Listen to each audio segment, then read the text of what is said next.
Halo semuanya, selamat datang kembali di channel ini. Jumpa lagi dengan saya Vicky Himpong.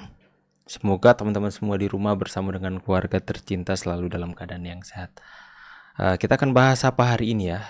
Mungkin kita akan bahas tentang ada sebuah video yang menarik, video lawas teman-teman, 4 tahun yang lalu yang kemudian itu kembali menjadi viral mengikuti ramainya pembahasan soal ijazah palsu Bapak Jokowi. Jadi ini adalah salah satu kiriman dari subscriber yang langsung WA ke saya teman-teman di nomor ini. Dia kirim linknya. Ini adalah pemberitaan dari TV One. Itu meliput soal kegiatan Bapak Jokowi ketemu dengan Bu Sri Mulyani ketika Pak Jokowi itu masih menjadi investor dalam proyek apalah, saya kurang tahu, nanti kita akan lihat bersama-sama. Dan katanya ini dikait-kaitkan dengan pendukung Pak Jokowi bahwa itu benar-benar mirip dengan ijazah Pak Jokowi ketika di UGM teman-teman. Dikatakan bahwa di situ juga Pak Jokowi katanya pakai kacamata. Kita akan lihat bersama-sama lah, ya. Jadi sekali lagi mereka yang terus-menerus memaksakan kehendak mereka kepada kita ini itu tidak berhenti menyebarkan teror mereka dalam komentar-komentar saya. Tapi nggak apa-apa teman-teman ya. Setiap bulian-bulian mereka untuk mengintimidasi saya untuk tidak membahas, menyinggung soal junjungan mereka si Dr. Rismond, ya, akan saya hormati dan akan saya hargai. Karena saya menghargai pendapat atau perbedaan pendapat antara satu dengan yang lainnya. Ya, kalau mereka marah-marah dengan pendapat kita, kalau mereka membuli atau mencaci dengan pendapat kita tentang apa yang kita pikirkan soal ijazah palsu yang bertentangan dengan mereka fitnah, kita ini buzzer, dibayar Jokowi berapa, ya. Kita tidak boleh seperti mereka, ya. Sekali lagi kita harus menunjukkan kelas yang berbeda. Ya, justru kita menghargai apa yang mereka sampaikan soal ijazah palsu atau pendapat-pendapat yang lain yang bertentangan dengan kita.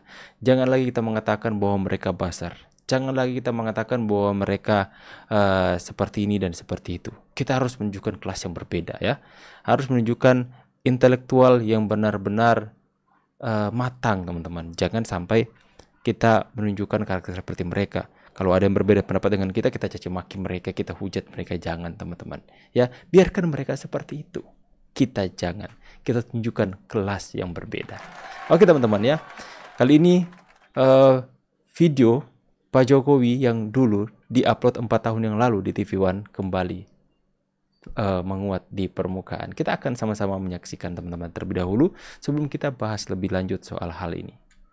Foto lawas Presiden Joko Widodo dengan Menteri Keuangan Sri Mulyani yang bertemu dalam sebuah seminar tahun 1998 menjadi viral di dunia maya. Foto jadul itu diunggah oleh Bambang Haryanto dalam akun Facebook pribadinya. Bambang membagi cerita di balik foto seminar ekonomi yang diselenggarakan pada 14 Agustus di Solo. Bambang menceritakan saat itu Solo porak-poranda akibat kerusuhan ekonomi. Ia dan sang adik Mayor Haristanto mencari solusi hingga terbentuklah Forum Bisnis Surakarta atau Forbis. Forbis inilah yang kemudian merancang seminar ekonomi dengan penyandang dana pengusaha kayu Joko Widodo. Seminar ekonomi 1998 dengan tema Bisakah Solo Mengangkat Titanic yang tenggelam itu menghadirkan Sri Mulyani sebagai ekonom UI dan Jaya Suprana sebagai pengusaha nasional. Sebentar teman-teman ya. Kayaknya salah browser aku buka ya.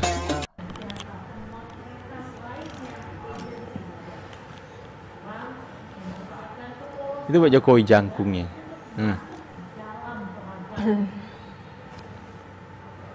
Nah itu, ini Bapak Jokowi pakai kacamata ya, waktu itu ya, pakai kacamata. Masih terlihat sangat muda dan ganteng teman-teman ya. Pemirsa, ada cerita menarik apa di balik foto lawas pertemuan Presiden Joko Widodo dengan Menteri Keuangan Sri Mulyani? Sudah bergabung bersama kami Mayor Haristanto, pemilik foto yang juga adik dari Bambang Haryanto. Assalamualaikum, selamat sore. Ya, selamat sore Mas. Baik Mas, kami ingin tahu sebenarnya ada cerita menarik apa di balik foto yang diambil pada 14 Agustus 1998 silam? Ya, jadi ini momentum di rumah saja. Gara-gara pandemi, kami harus bersih-bersih rumah, bersih-bersih perangkat, bersih-bersih gudang dan sebagainya. Ternyata itu mendapat berkah. Tim kami menemukan segebok foto. Segebok foto ternyata foto macam-macam. Tapi antara lain, foto itu adalah bercerita tentang masa lalu Pak Jokowi. Kami merasa berbangga sekali bahwa foto itu bisa mempertemukan antara Bu Sri Mulyani dan Pak Jokowi. Dan saya yakin beliau akan lupa momentum itu. Tapi saya yakin dengan unggahan foto itu, kalau beliau membaca, saya yakin beliau itu akan teringat. Ternyata mereka pernah bertemu 22 tahun yang lalu. Ini saya yakin sebuah peristiwa yang tanpa diduga, tanpa dinyana, bahwa Pak Jokowi dan Bu Sri Mulyani berkolaborasi. Jadi kalau ada pertanyaan, Pak Jokowi sejak dulu nggak pakai kacamata, ini loh buktinya Pak Jokowi pakai kacamata kok. Kan mereka memberikan argumen bahwa ya kan dulu Jokowi pakai kacamata, kenapa yang sekarang saat sudah tua sudah nggak pakai kacamata lagi? Ya, ini buktinya pakai kacamata ya. Berlanjut ke kabinet kedua 2019. Iya, pada saat itu Pak Jokowi itu sebagai pembicara, moderator atau seperti apa, Pak? Ya, jadi saat itu Pak. Nah ini teman-teman ya, ini masih sangat muda, rambutnya masih lebat, tidak seperti sekarang yang sudah mungkin ya pengaruh usia sudah mulai sedikit rambutnya teman-teman. Tapi ini ganteng juga bapak kita tuh ini. Ya kenapa? Tunggu, terhalang sama fotoku, aku sembunyikan aja fotoku. Ini teman-teman bapak ya. Ini masih muda, masih terlihat benar-benar fresh ya. Ganteng juga bapak ya. Jokowi sebagai pengusaha kayu, dia sebagai penyandang dana sekaligus penyelenggara. Kami hanya pelaksana, dan saya hanya Pak Jokowi yang kami ajukan sebagai penyandang dana, dan beliau setuju. Beliau mendanai acara itu. Sponsor tunggal ikut PPK Bimo Internasional. Jadi paguyuban pengrajin kayu Bimo Internasional, diantaranya Pak Jokowi jadi anggota. Tapi Pak Jokowi saat itu sebagai pengusaha kayu dengan bendera Rakabu. Bapak, ini kan ya nasib siapa yang tahu ya Pak. Ini kan kejadian puluhan tahun silam. Kita tidak menyangka Sri Mulyani saat ini menjadi menterinya, menjadi pembantunya Pak Presiden kan, menjadi pembantunya Pak Jokowi. Sangat tidak menyangka gitu. Kalau waktu itu yang Bapak ingat ada komunikasi tidak antara Ibu Sri Mulyani dan juga Pak Jokowi? Wah, saya sudah agak lupa ya, karena saya kan panitia pelaksana tapi jarang menguntit mereka berdua gitu. Saya yakin mereka pastinya punya diskusi sebelum acara kita mulai. Masih ada forum namanya, ada kamar transit, mereka bertiga. Oke teman-teman ya, jadi dalam testimoni tersebut intinya mereka lagi bersih-bersih, kemudian menemukan banyak foto di sana, dan salah satunya ada foto tentang bagaimana Pak Jokowi dalam event tersebut yang menjadi penyandang dana utama untuk terjadinya acara tersebut teman-teman, sebagai seorang pengusaha kayu ya. Jadi di sini kita bisa melihat banyak sekali foto-foto Pak Jokowi yang waktu masih mungkin dia belum menjadi wali kota Solo teman-teman, tapi sekarang sudah kita bisa melihat tadi Pak Jokowi masih seorang pengusaha dan dia menjadi penyandang dana di sana, ketemu dengan Bu Sri Mulyani. Itu jalan hidup seorang, gak ada yang sangka teman-teman ya. Ketemu pada waktu itu, kemudian pernah sekarang menjadi presiden dan Bu Sri Mulyani menterinya. Memang itu segala sesuatu saya percaya tidak ada yang kebetulan. Foto-foto yang kita lihat Pak Jokowi waktu itu masih terlihat cukup ganteng teman-teman ya. Rambut agak sedikit panjang dengan model tahun ya 90-an seperti itu teman-teman. Dan kemudian pakai kacamata, jangkung, hidungnya masih terlihat agak lebih mancung lagi dari sekarang ya, karena itu perubahan struktur wajah itu pasti akan berubah seiring semakin tuanya kita. Misalnya ini akan semakin turun ya, saya juga nggak tahu soal hal ilmiahnya seperti apa, mungkin dokter-dokter bisa tahu ya. Ya teman-teman, jadi video yang kita lihat sama-sama tadi itu menampilkan foto-foto lawas Pak Jokowi yang membuktikan bahwa Pak Jokowi sejak dulu sudah pakai kacamata teman-teman. Dan terus ada pertanyaan, Kenapa sekarang udah nggak pakai kacamata? Mungkin saja Pak Jokowi dari minus semakin bertambah tua sudah menjadi plus. Plus itu jauhnya bisa terlihat dengan jelas, tapi dekatnya untuk misalnya baca itu sudah nggak bisa kebaca, makanya harus pakai kacamata baca mungkin teman-teman. Ya seperti itu. Saya sih untuk masalah ijazah palsu ini, saya tidak terlalu teman-teman, tidak terlalu mempengaruhi saya atau membuat saya itu bertanya-tanya. Saya sih nggak seperti itu. Kalau saya itu prinsipnya itu orang kalau dia jahat teman-teman. Misalnya orang ini kalau menyembunyikan sesuatu, apalagi dia seorang pemimpin, itu pasti akan mendapatkan karma dari Tuhan. Itu pasti tidak akan mendapatkan promosi lebih lagi. Itu pasti akan ketahuan lama-kelamaan. Itu orang kalau melakukan kejahatan. Selama saya hidup teman-teman, saya itu melihat begitu banyak ataupun mengalami, saya sudah 35 tahun, sudah mau 36. Saya melihat kalau orang yang baik itu, orang yang benar itu pasti akan mendapatkan promosi. Pasti akan mendapatkan satu kemuliaan ke kemuliaan selanjutnya. Akan tetapi semakin dia tinggi, semakin kencang kan anginnya teman-teman. Jadi berbicara soal Pak Jokowi, saya tuh nggak mau berpikiran aneh-aneh. Saya mau lihat buahnya saja. Kita melihat seorang dari buahnya, dari apa yang dia tampilkan.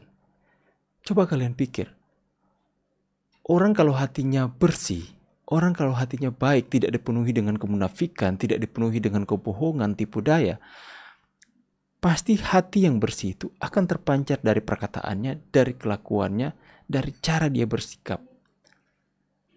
Saya tidak pernah melihat orang kalau hati jahat ketika dia difitnah, kemudian dia akan diam saja, akan kalem. Enggak. Coba kalian lihat di kaum sebelah, kayak Egy itu. Itu keluarnya kotor sekali dari mulutnya. Kita terlalu bodoh kalau kita tidak melihat seseorang dari cara bicaranya, dari cara dia menyampaikan sesuatu. Apakah kalian pernah melihat Pak Jokowi dalam berpolitik, dia menyerang pihak-pihak lain? Dia memfitnah, dia menjatuhkan orang lain. Apa kalian pernah? Coba tunjukkan kepada saya. Cari rekam jejak Pak Jokowi misalnya seperti Hasto. Mengatakan bahwa Pak Jokowi seperti ini, Pak Jokowi seperti itu. Enggak. Sekalipun dia dihina habis-habisan, dikatakan PKI, dikatai antek asing, dikatakan keturunan Cina, dikatakan Firaun teman-teman. Itu fitnahan, saya pikir itu keji dengan maksud pembunuhan karakter kepada Pak Jokowi. Tapi apa yang dilakukan sampai detik ini nggak ada tuh diproses. Tapi ya masyarakat kembali berharap untuk Pak Jokowi. Ayo dong lawan. Yang katanya teman-teman, katanya akhir-akhir ini Pak Jokowi lagi mempertimbangkan untuk melakukan langkah hukum. Karena mereka sudah terlalu keterlaluan teman-teman. Itu saya nggak habis pikir. Ya orang-orang seperti mereka, ya kita akan capek sendiri kalau menjelaskan, menyampaikan soal kebenaran ijazah palsu Pak Jokowi. Karena apa? Keputusan pengadilan negeri saja mereka tidak hormati, mereka tidak terima, apalagi penjelasan kita. Makanya agak capek kalau mau bahas ini. Itu sudah 2 kali gugatan mereka soal ijazah Pak Jokowi. Itu sudah ditolak dan kalah dalam gugatan mereka di pengadilan negeri. Pengadilan negeri pun sudah memutuskan, sudah menyatakan, sudah ketok palu bahwa Pak Jokowi itu ijazahnya asli. Berdasarkan dengan saksi, bukti-bukti yang ada. Itu sudah dijelaskan semuanya secara hukum. Dan itu mengikat. Akan tapi mereka sudah tidak terima itu. Mereka pakai jalur-jalur di luar hukum. Mereka mau sama-sama, itu udah seperti penyidik aja mereka teman-teman. Udah seperti pihak kepolisian yang mau melakukan penggerebekan di UGM. Mereka mau datang ke sana untuk melihat fakta. Mereka mau datang tanggal 16 April lagi ke rumah Pak Jokowi. Itu kan tindakan-tindakan yang di luar jalur hukum. Seharusnya mereka kembali respon bawa gugatannya ke pengadilan. Dan kemudian Pak Jokowi mengerahkan pengacaranya untuk saling adu bukti, argumen, dan saksi di sana. Kita lihat nanti kalah atau tidak ya. Ya seperti itu. Makanya Pak Jokowi mau melakukan tindakan untuk mempertimbangkan, untuk melawan mereka dengan hukum teman-teman. Makanya Pak Jokowi persiapkan pengacara kalau ada yang datang ke rumahnya mau menuntut dia untuk menunjukkan, kalian harus menghargai advokatnya Pak Jokowi ya. Kalian yang harus berhadapan dengan pengacaranya. Pengacaranya akan hadapi. Ini tanggal berapa? Kita akan lihat nanti. Ini tanggal 12, tinggal berapa hari lagi. Pasti teman-teman. Saya akan update di sini. Ya. Jadi seperti itu teman-teman. Bahas soal ijazah palsu itu sulit juga. Lihat saja orang dari buahnya. Bakal ketahuan kok isi hatinya. Kalau orangnya itu bawaannya jahat, suka mengutuk, itu pasti hatinya penuh dengan kedengkian, kemunafikan. Yang keluar dari mulut, saya sering kali katakan, yang keluar dari mulut itu meluap dari hati. Coba kalian lihat karakter Pak Jokowi yang seperti itu. Apa yang terpancar dari hatinya? Itu bang, kita bisa lihat orang-orang yang tidak ditutupi hatinya dengan kebencian bisa melihat ketulusan orang lain. Ya, makanya mereka selalu saja dalam komentar caci maki, merendahkan orang lain, rasis.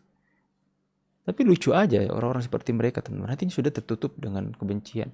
Makanya mereka itu, orang itu hanya akan menerima kebenaran sesuai dengan apa yang mereka mau, dengan persepsi mereka sendiri. Makanya kalau ada hal-hal yang di luar dari apa yang mereka ingin percayai, mereka akan tolak. Makanya capek mau jelasin. Nanti juga ada yang komentar, ibarat berapa sama Pak Jokowi, buzzer, ya, terserah lo. Oke teman-teman ya, saya berharap ini bisa memberikan edukasi kepada kalian semua. Mungkin pesan saya adalah kita bisa melihat karakter seorang dari bagaimana cara dia berkata-kata, bagaimana dia bersikap. Kita bisa tahu kok. Sama dengan itu orang Manado bilang, itu barang busuk biar mau sambunyi pasti mendapat ciong. Ya. Atau orang yang berusaha menutupi kejahatannya, kebusukan hatinya, itu akan kelihatan kok dari cara bicaranya. Orang yang berucapnya selalu mengeluarkan kata-kata kotor, kutuk, fitnah, kalian sudah bisa pastikan hati mereka seperti apa. Tapi itulah, ada dua jenis manusia di dunia ini. Yang satu positif, yang satu negatif. Cuma itu saja, sudah.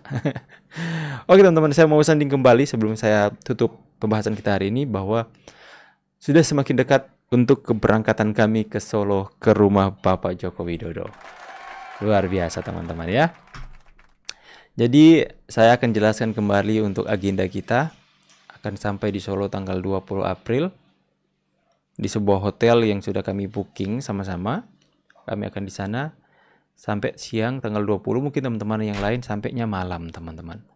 Nanti kemudian kita akan makan malam bersama Bapak Jokowi. Wah, gala dinner, makan malam bersama Bapak.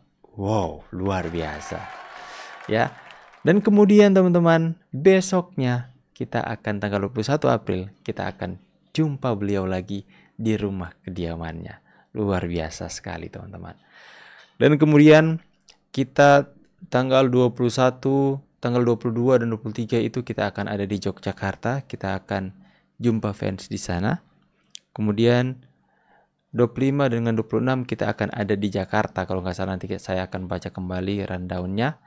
Dan buat teman-teman yang ada di Solo, di Yogyakarta, dan juga di Jakarta, kita bisa ketemuan nanti ya. Kita bisa saling tanya jawab, sapa, dan jalin silaturahmi di sana. Oke teman-teman ya.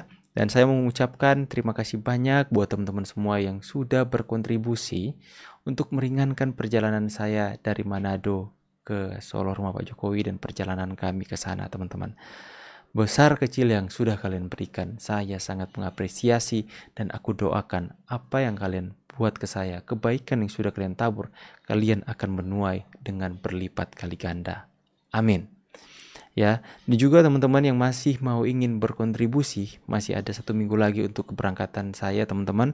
Teman-teman bisa melihat nomor rekening di bawah ini dan nomor WhatsApp saya. Saya pamit dulu teman-teman, see you on the next video dan God bless you. Bye guys.